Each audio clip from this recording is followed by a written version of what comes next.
Yeah, right now. From the origins of voodoo to the tragedy of slavery and the heroism of Africa's first all-female elite military unit, Benin carries a storied history of pain and eventual triumph in the face of great odds. Little did I know before setting foot in this country just how much it had to offer the curious mind. In all honesty, my journey to Benin was an added side trip, but it left such a mark on me I could never have predicted.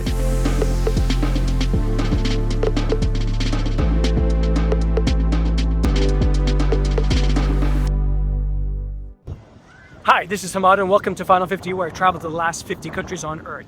And on this journey, we are in the country of Benin, known for its warrior culture. So let's go check out the food, the nature, the vibes, and the incredible landmarks of this beautiful country.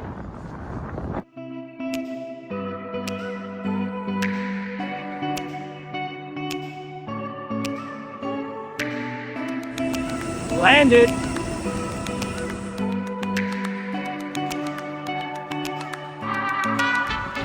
Country 167, Benin. Let's go see what this country's all about. When I arrived, I was immediately taken back by the infrastructure and modern feel of the airport and parts of the capital. I have to say, one of the things that immediately drew me in was the street art that stretched for what seemed like miles.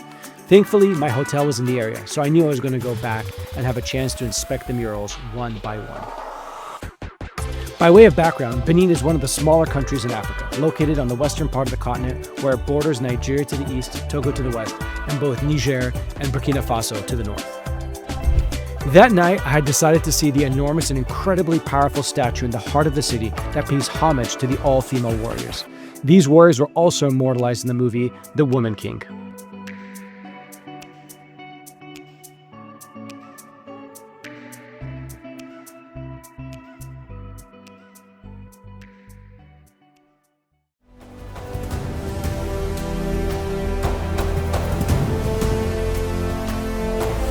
So what's interesting about Benin, which we'll talk a lot about, is how much of a warrior culture this was. It was actually called the Black Sparta. And you can see that they've done these murals.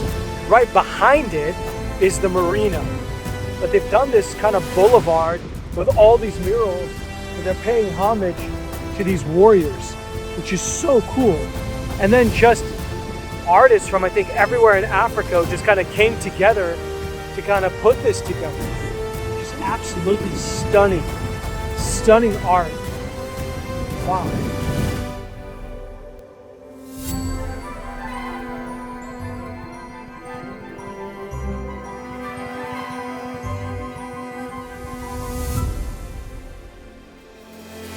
Okay, I already started devouring this thing.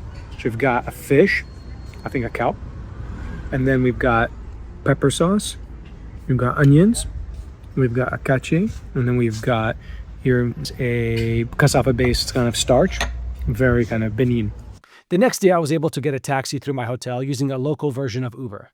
Now I wasn't sure if the driver would stick with me all day, but we fast became friends, and he agreed not only to take me to the city of Ouidah, to the west of the country, but stay with me all day and bring me back to the capital safely.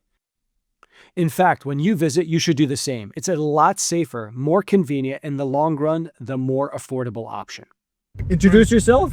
My name is Pagio, and I'm 24.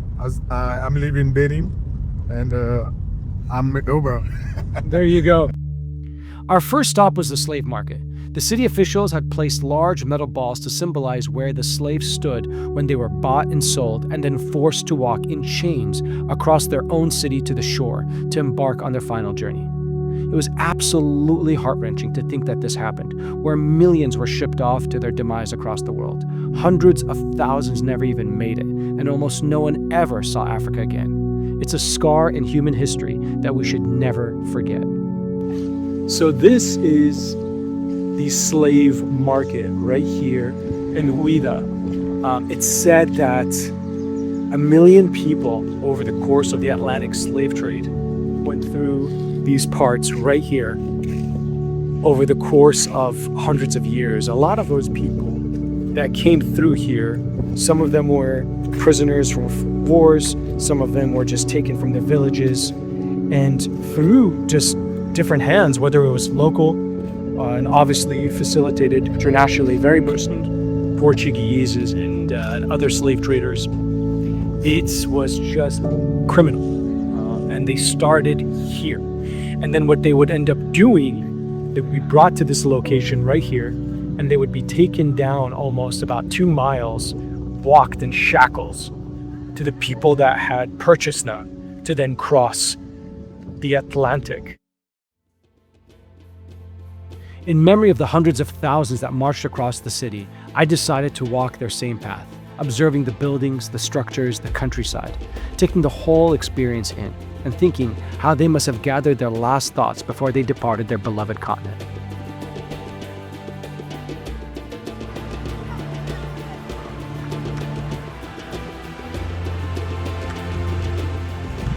How cool is that? That's an iron. You put the hot coals inside it, and then you pretty much continue ironing. That's so cool.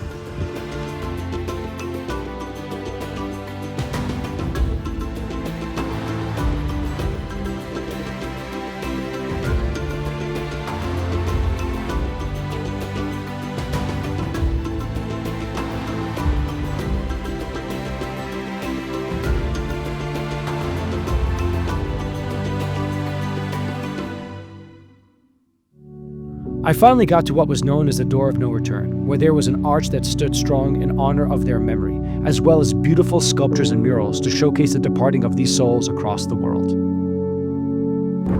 So what you have here is the point of no return. Out there was a sea that they almost knew, well, pretty much knew, that they'll never come back. And they were destined for slavery all across the New World. This is pretty much where they left from. It's said that 15 million people over 4 centuries ended up going through different ports across West Africa and Central Africa. This is just one of them. Possibly up to 1 million people went through the doors of a place like this. Absolutely tragic.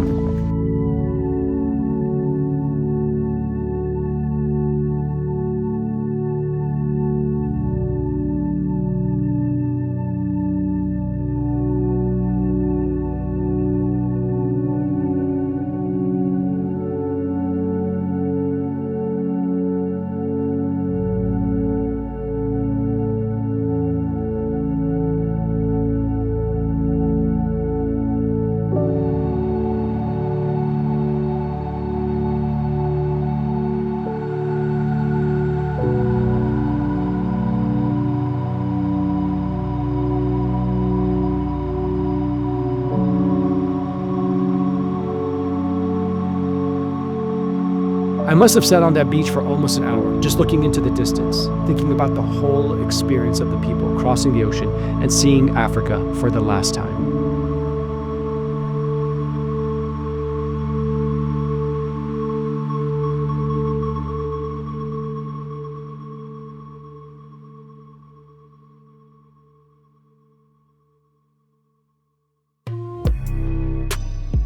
Since it was Friday, I decided to pray at the local mosque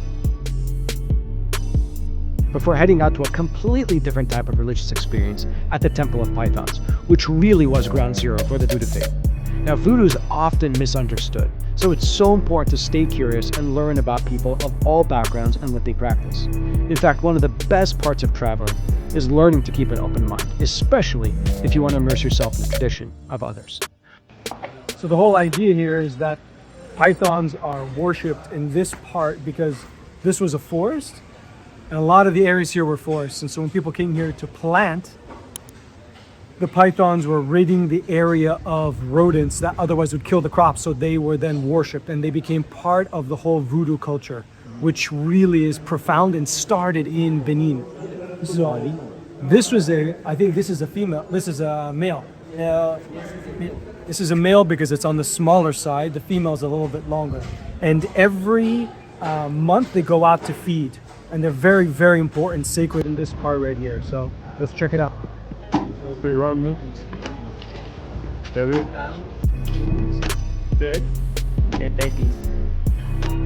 It doesn't bite apparently. No, no, it didn't bite. And I say and we know. Okay. Put them key at 4 man building of the key. For me, it's tomorrow.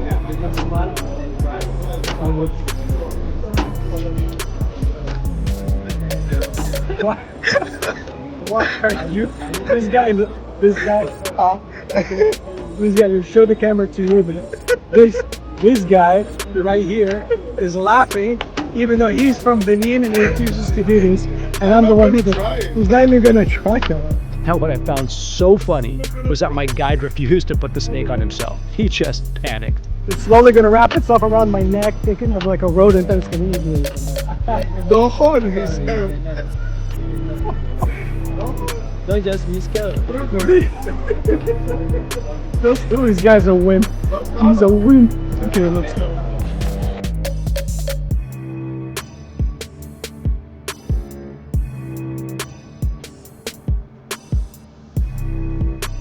The irony is you've got the first major church here in Benin right next to a temple for snake worship, essentially part of Voodoo culture.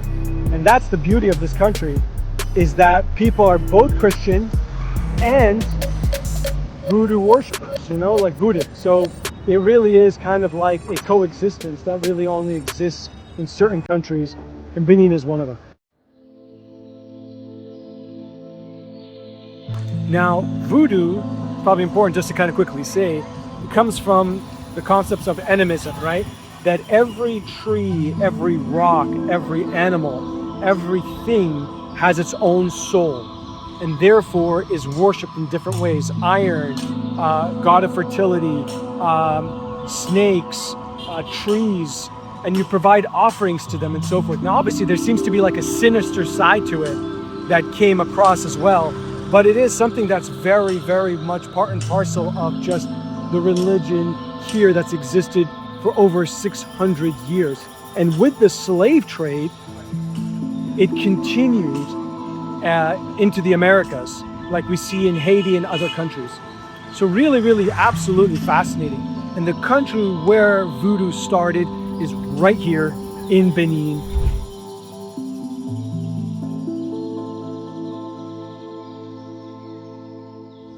All right, so this is a monument dedicated to Marxist-Leninism that was built, I believe, in the mid-70s, again, because the country went through all kinds of different turmoils. They gained independence, I believe, in 1960 from France, and then eventually they started kind of moving from non-alignment to alignment to Marxist-Leninism and socialism, and then eventually they started to rebound back more to Western philosophy and Western alignment, and that's kind of where they are now. But this monument, it still stands, and on the top you'll find a guy who's got an AK-47, he's shirtless, and he's got a hoe in his hand because it kind of still commemorates, you know, equality of everyone is a farmer and agrarian. And right below you'll see it's in the shape of a star. So if you look from above, it's a red star, and it's in the middle of the city. So it's a focal point where people kind of get together and meet. Really interesting, cool area that's part of its history.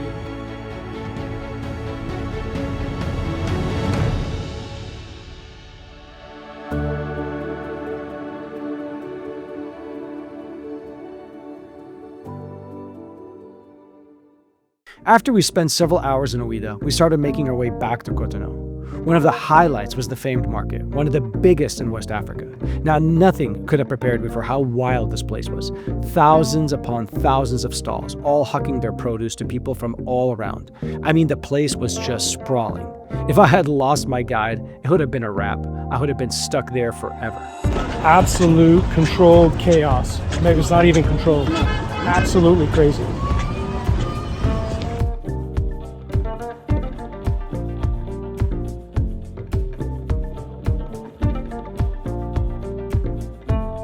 All right, we're going in. Basically, tens of people have been living here, but I think they're going to relocate there. And this market feels like it's been here forever. Dantokpa. I'm screwing up the pronunciation. Well, let's go check out this market. One of the biggest in West Africa. Sprawling.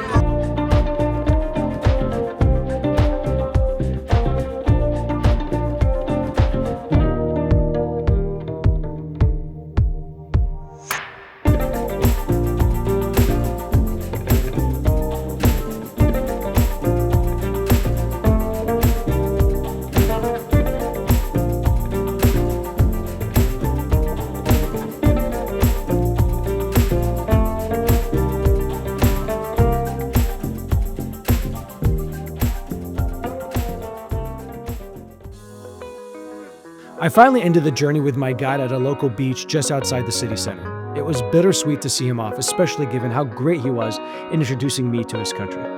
I decided to stay in that area so that I could have a nice farewell dinner of the locally famous fish. I then prayed to the transport gods and decided to take a motorcycle back to the hotel.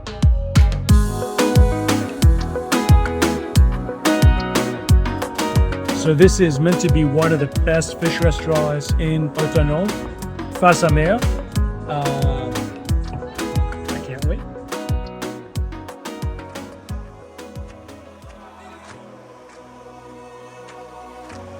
But before I called it a night, I found myself drawn back to those incredible murals. I spent over an hour walking past each one, created by local and regional artists, each telling a story, each celebrating a life event, a historic moment, a point of pride in the narrative of the people.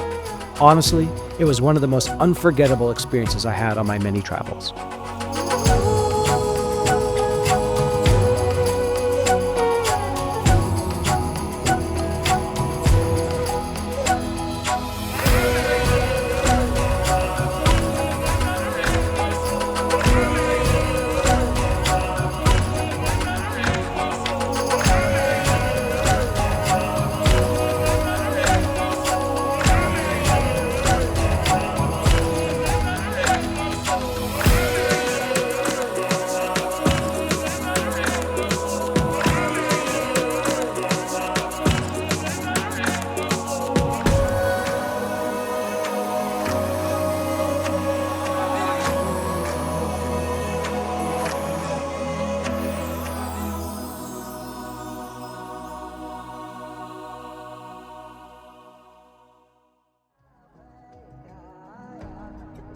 Benin was such an unexpected surprise, from the street art and delicious food to the many facets of its religions and abundant nature, from its tragic past to the glory of its warrior class. But above all, I will never forget the hospitality of its people, who made my short visit just that much more memorable and truly unforgettable.